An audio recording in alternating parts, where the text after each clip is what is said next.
جب ہم سجدے میں جا کے سبحان ربی الاعلیٰ کہتے ہیں، اپنی پیشانی کو، اپنی ناک کو زمین پر رگڑ کے کہتے ہیں کہ اللہ تو ہمارا رب ہے اور تو اعلیٰ ہے، تو سب سے بلند ہے. اسی لیے نماز ہم کو ہماری اوقات یاد دلاتی. نماز میں بار بار ہم اللہ کی بلندی کا، اللہ کی تکبیر کا، اللہ کی بڑائی کا اعلان کرتے ہیں.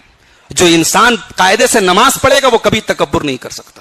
جو انسان بار بار نماز میں اللہ کو اعلیٰ مان لے، اللہ کو عظیم مان لے، اللہ کو اکبر مان لے، پھر اسے کس بات کا غرور رہے گا میرے ساتھی. جب ہم سجدے میں جا کے سبحان ربی الاعلیٰ کہتے ہیں، اپنی پیشانی کو، اپنی ناک کو زمین پر رگڑ کے کہتے ہیں کہ اللہ تو ہمارا رب ہے اور تو اعلیٰ ہے، تو سب سے بلند ہے. اسی لیے نماز ہم کو ہماری اوقات یاد دلاتی. نماز میں بار بار ہم اللہ کی بلندی کا، اللہ کی تکبیر کا، اللہ کی بڑائی کا اعلان کرتے ہیں. کہ دعا کے بعد چہرے پر ہاتھ پھیر سکتے ہیں یا نہیں. دیکھیے، عام جو احادیث ہیں دعا کی، جس میں نبی صلی اللہ علیہ وسلم کے دعا کا ذکر ہے، آپ کے ہاتھ اٹھانے کا ذکر ہے، عام احادیث میں ہاتھ پھیرنے کا ذکر نہیں. کچھ احادیث میں ہاتھ پھیرنے کا ذکر ہے. ان احادیث کے بارے میں اکثر اہل علم کی رائے یہ ہے کہ وہ احادیث ضعیف ہیں، سند کے اعتبار سے صحیح نہیں ہیں. کچھ اہل علم کا یہ کہنا ہے کہ مجموعی اعتبار سے وہ احادیث حسن درجے کو پہنچتی ہیں. تحقیق کرنے کے بعد جو بات زیادہ مضبوط نظر آتی ہے وہ انہی علماء کی نظر آتی ہے جنہوں نے ان احادیث کو حسن درجے کی قرار دیا ہے. تو لہٰذا اگر کوئی ہاتھ پھیرنا چاہے دعا کے بعد ہاتھ پھیر سکتا ہے. اس کو ہم بدعت یا غلط نہیں کہہ سکتے.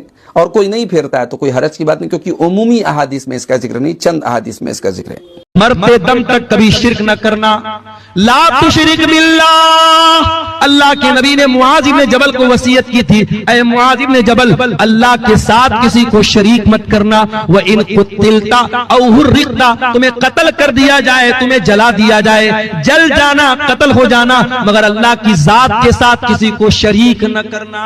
شرک مت کرنا میرے پیارے ساتھیوں. اپنی پیشانی کو اللہ کے سوا کسی اور کے در پہ مت چکانا.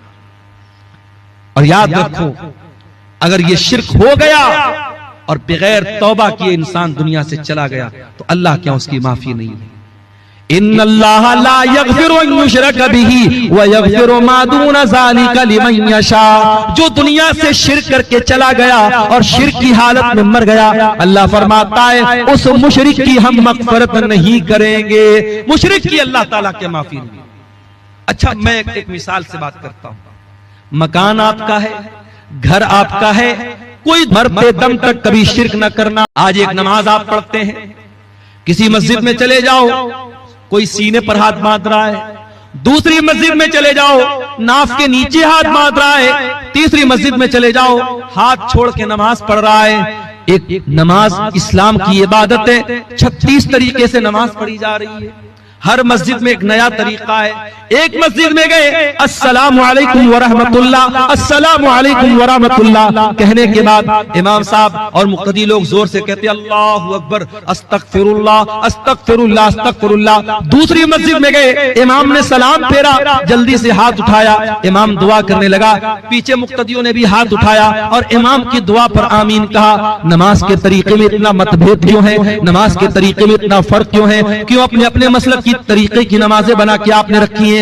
آؤ میرے پیارے ساتھیوں، آج اس اسٹیج سے، مدرسہ اصلاحیہ کے اس اسٹیج سے آپ کو اتحاد کی دعوت دیتا ہوں، آپ کو ایکتا کی دعوت دیتا ہوں. آؤ نماز کا وہ طریقہ چلے گا جو جناب محمد رسول اللہ صلی اللہ علیہ وسلم نے بیان کیا. اور آپ نے فرمایا صلو کما رأیتمونی اصلی. اے میری امت کے لوگوں، اس طریقے پر نماز پڑھتے رہو جس طریقے پر تم نے نماز مجھ کو پڑھتے ہوئے دیکھا ہے.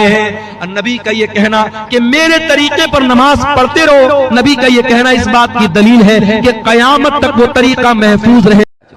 کچھ نیکیاں ایسی کر کے جاؤ جو صرف آپ کو پتا ہو، اللہ کو پتا ہو. ضروری نہیں ہے نیکیوں کا ڈھڈورا پیٹا جائے.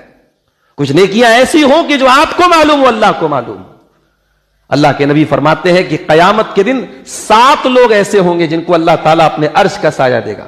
ان 7 لوگوں میں کوئی انسان بھی ہوگا وَرَجُلٌ تَصَدَّقَ بِصَدَقَةٍ فَأَخْفَاهَا، کہ اتنا چھپ کر کے صدقہ خیرات کرے کہ بائیں ہاتھ کو بھی پتہ نہ چلے کہ دائیں ہاتھ نے کیا کھایا. اور آج ہے ایسے بہت سارے لوگ، آج بھی ہیں ایسے بہت سارے لوگ جو صدقہ اور خیرات کرتے ہیں اور ان کے اور اللہ کے بیچ کا معاملہ ہوتا ہے.